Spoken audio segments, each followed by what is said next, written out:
You think you know Doom's plan? Do you think Tony Stark was a hero until the end? So get ready to discover the truth that the multiverse tried to hide.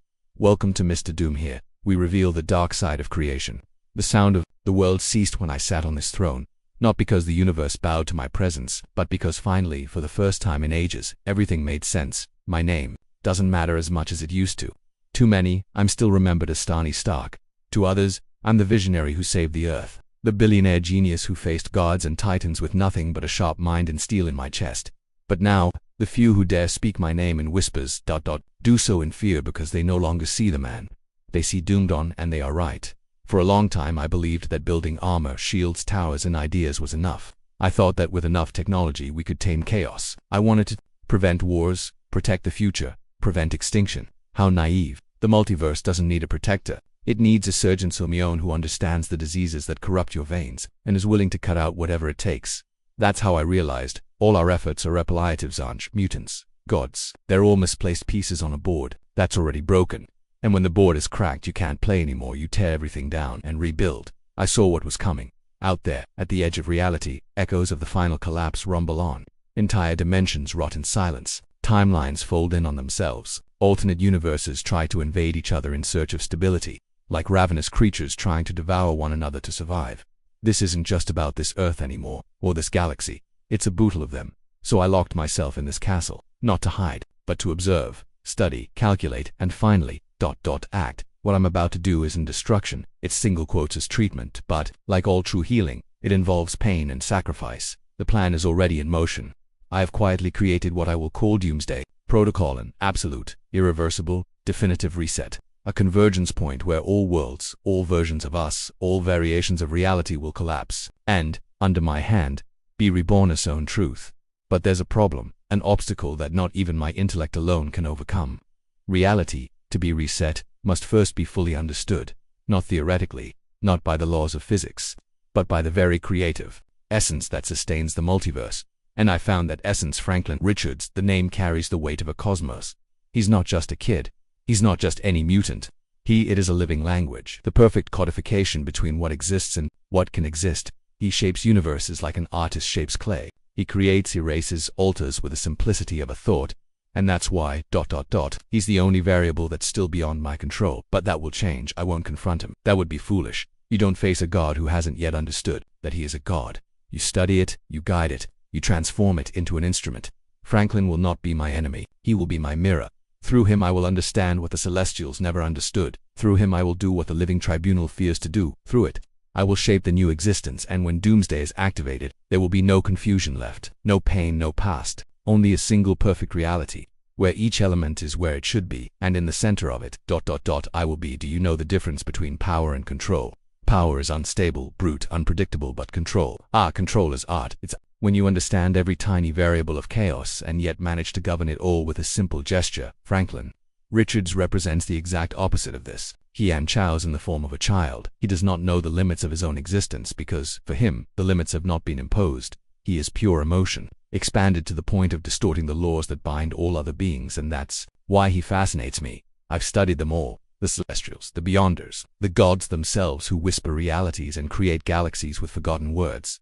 But none are as malleable as Franklin.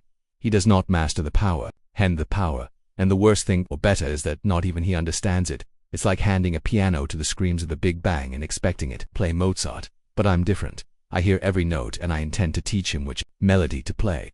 You might ask me, why not just eliminate him? Doom, why not erase him from the equation? The answer is simple. You don't destroy a key. You turn it in the right direction. Franklin Richards is not the problem. He is the answer. With it, I will be able to understand the unstable structure that keeps this chaotic multiverse alive. His actions leave traces. Every reality warp he causes echoes across multiple layers of time. Some versions of me have already tried to fight it. Others ignored him. They all failed. But I'm not just one version of me. I am the synthesis. That's why I built the Echo Room, an environment within my castle where time and space do not follow any predictable line.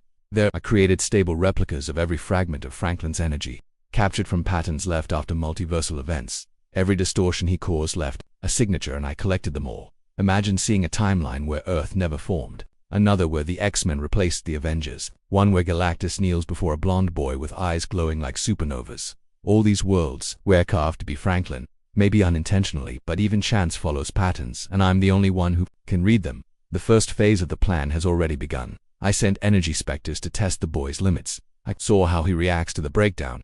I saw how he tries to rebuild everything as it was. That's your mistake. He still wants to make mess that others call the universe. But I don't want to keep anything. I want to recreate, and when he realizes this, when he understands that I'm not here to fight him, but touts it as a lens, he will bow, not out of fear, but out of respect. And if you don't bow, then I will have to break it carefully. How to break it. Code Franklin Richards is the most valuable piece in this game. EO Doomsday. Doomsday only needs a spark to be born. It will be fed by the distorted realities for the fear the gods feel of the end, by the boy's unstable energy, and me. I will be the hand that wields the final hammer. They think Franklin Richards is invincible, unstoppable, untouchable, and in a way he is. But even the gods have human hearts.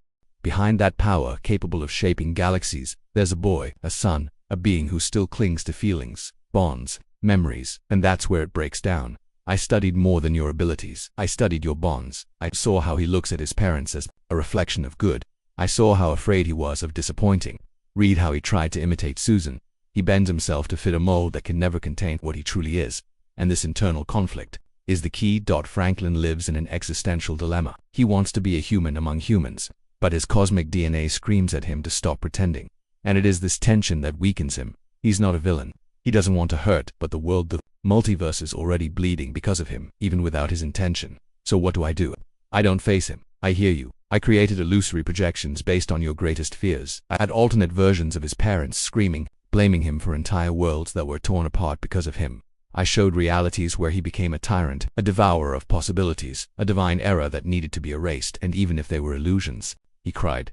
He is afraid of what he might become, and fear is the most powerful weapon when used well. Meanwhile, my voice guided him, calm, rational, welcoming, don't threats, only truths that others denied him. I said, Franklin, you are not a monster. You are a system in conflict. You have the gift, but not the structure. The gods who created you gave you wings, but they didn't teach you how to fly without destroying the sky. He heard me. Of course he resisted at first, but deep down he longed for someone who didn't see him as a son, a student, a soldier, or a threat. But yes, a construction tool, and that's what he will be. Little by little, he began to ask, what do you want from me? Why me? Are you going to use me? And I said, with the coldness of someone who knows he is shaping history, I don't want to use you, Franklin. I want you to understand, and with your permission, use what I learned to keep this universe, and all others, from shattering like glass. The seed was planted, and like any good gardener, I just needed to water it with time, words, and precision. Franklin began to doubt himself, doubt the father of the powers themselves. And when someone doubts their own nature, whoever offers a convincing explanation becomes a savior. I'm not a hero, will never be again, but in his eyes, I was the only one who saw its true purpose. He gave me access to your dreams, your mental projections, your daydreams of pure creation, and what I saw was indescribable. Lines of reality open like books, quantum connections between thoughts and existence, the power to remake not just the laws of physics, but physics itself, logic of being. And then I understood it wasn't he who was in conflict. It was the universe, which no longer knew how to contain it. Doomsday. Will not be triggered by a weapon, that it will be activated by an idea. The idea that everything can be redone with consciousness, with calculation, with perfection. And me, I will be the mind behind this. Franklin is just the ink, but I am the hand that writes the new multiverse. The universe is not perfect, it never was. He is an unstable arrangement of coincidences and impulses, an old machine, running by stubbornness, not by design. But machines fail. And when they fail, someone has to build something better. What I created is not a bomb, it's not a monster, it is not an entity that acts on instinct. Doomsday is a concept, that's the final idea.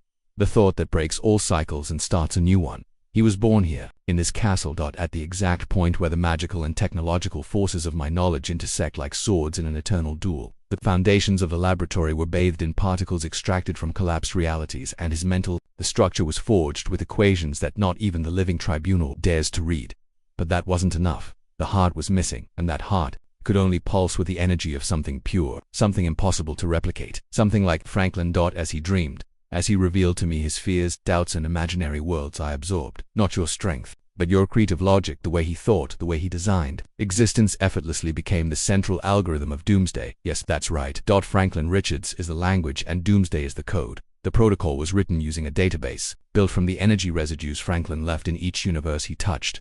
I crossed patterns, saw the frequencies of chaos, identified the points where its energy overlapped the structure of divergent realities. I discovered that Franklin's instability is contagious. He doesn't just shape, he infects fabric of reality with new, unpredictable possibilities. And these possibilities collapse everything around it that does not adapt perfect. That's what I needed. Imagine an autonomous program, nourished by paradoxes. An idea that grows the more realities fail to hold up. This is doomsday. He does not destroy with brute force. He accelerates his natural breaking points. He feeds on the cracks. It's not an explosion, it's Aslan implosion, a breakdown of logic, and when the universe realizes, it will be too late. I tested it in simulations. Of course, I tested it. I created controlled replicas of multiple universes. Some with the Avengers, some without, some with mutants dominating the planet, others where Galactus never awakened on each version. Doomsday infiltrated and analyzed. He didn't attack, just watched and adapted. When the critical point was reached, it would reset the structure completely, erasing the causal memory and reinstating a single clean line, perfect, silent, no gods, no errors. And then time started again. That's the plan. I don't want to rule 1,000 flawed worlds. I want a single, perfect world, forged in my image, governed by laws I understand, inhabited by beings that do not challenge the balance with childish desires or random wishes. And Franklin, he will be preserved, but not as he is. I'm already rewriting your psychic matrix. He still dreams of realities, but now those dreams are guided by my algorithms at my pace. For my future, when the time comes, Doomsday will be activated with a simple thought, and that thought will come from him. Yes, he will believe he is saving everything, but it will bear starting everything for me. And then, finally, all mistakes will be erased, including mine. Silence, is the purest sound there is, not the silence of death, but the silence of perfection. The moment when all voices cease because there is nothing more to be said, when the last mistake is erased and everything just is. It is this silence that I want to hear. It is this absolute calm that I seek. And when Doomsday is activated, all the noise of the multiverse will be silenced. There will be no pain left, no memories, no trace of who we were. The new reality will be immaculate, and in it, everything will be rewritten. In my way, the Avengers, they will never have existed. The concept of hero will be eliminated because heroism is born from mistakes, from trying to remedy mistakes, and in my world, there will be no failures. The mutants will be redesigned, no longer as genetic aberrations in conflict with humanity, but as balanced organisms, aware of their function in the whole. Every cell, every trait, every skill are mapped with precision, harmony, and function. No racism, no segregation, because there will be no division. There will be system. The gods, they will be mere echoes. Primitive forces contained in psychic containment boxes, studied, neutralized, cosmic entities, reduced to algorithms, Galactus, eternity, the living tribunal, all converted to data, archived in my central tower references. Nothing more. Franklin will be preserved, but not as a boy. It will be a nucleus, a living library, an avatar of raw, contained and channeled creativity. He won't remember me, and you won't need to remember, because what he will be is already enough. And me, I will not be an emperor, not even a king, not a god. I will be the absolute vigilant of the order I created, the architect, the source code, the mind that zeals forecord, never returns. And before you accuse me, before you try to label me as a villain, a tyrant, a madman, remember, you had your chance. How many wars have you started because of ideology? How many times have heroes saved the world, only to see it crumble days later at the hands they protected? How many children suffered on abandoned planets while gods played morality games in space? Your world was an illusion of balance, sustained by guilt, pride, and fear. My world will be a realization of what you pretended to defend. When the light of the new reality emerges, it will be cleaned, free, silent. And in that silence, the universe will thank you, even if I don't know why. And so ends the tale of the man who dared to rewrite the multiverse. To some, he was a traitor. For others, the only one who saw beyond the chaos. But one thing is certain, Doom doesn't fail. If you survive this far, subscribe to the channel Mr. Doom, because in the next video, the timeline can by Yuho will be erased.